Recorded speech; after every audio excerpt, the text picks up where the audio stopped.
Bonjour à tous et bienvenue dans votre journal des produits de bourse de l'Upside du vendredi 5 octobre.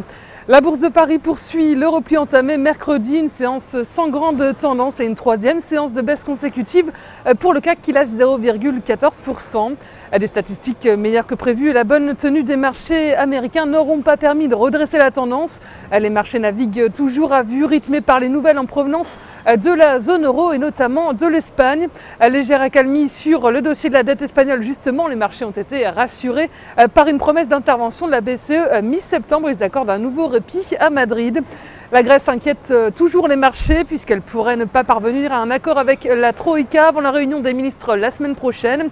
Et si on regarde du côté des valeurs, l'accalmie sur le marché de la dette souveraine profite en premier lieu aux valeurs bancaires. Société Générale grimpe d'1,73%, Crédit Agricole d'1,47% et BNP Paribas s'octroie 0,62%.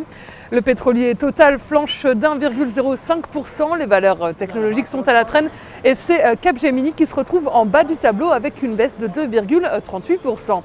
Wall Street termine la séance sur une note optimiste à plus 0,60% côté Dow Jones et plus 0,44% pour le Nasdaq. Les marchés restent tout de même prudents en attendant la publication des chiffres mensuels de l'emploi américain qui devraient être dévoilés aujourd'hui. Plusieurs bonnes statistiques ont porté la tendance américaine cette semaine et notamment les commandes en industrie américaine qui augmentent plus que prévu et puis les inscriptions au chômage ont-elles augmenté moins que prévu. Côté devise, l'euro gagne 0,82% face au dollar et s'échange à 1,3016 $. Sur le front des matières premières, le baril de brut est à 109,07 $ après avoir atteint un plus bas à 108 $. Et sur le marché des produits de bourse, les volumes sont en légère hausse avec plus de 24 millions d'euros échangés dans une séance de légère baisse. Du côté de la répartition par type de produit, les certificats montent à 83% des échanges et les VAR en baissent à 17%.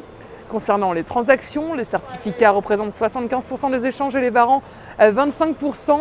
Et si on regarde du côté de la répartition par sous-jacent, les indices sont en hausse avec 69% du marché. Les actions, par contre, sont en baisse à 30%. La répartition des transactions sur les varants nous dit que les indices représentent 50% des échanges. Les actions sont à 46%. Le taux de change est à 1% et les matières premières sont à 3%. Aujourd'hui, on s'intéresse au groupe hôtelier Accor. Graphiquement, le titre consolide sous la résistance des 28,15 €, mais reste supporté par une oblique ascendante en place depuis les points bas de décembre 2011. Tant que le support à 24 € n'est pas enfoncé, une reprise de la hausse reste le scénario le plus probable avec en dépassement des 28,15 €, la cible à 30 € en ligne de mire.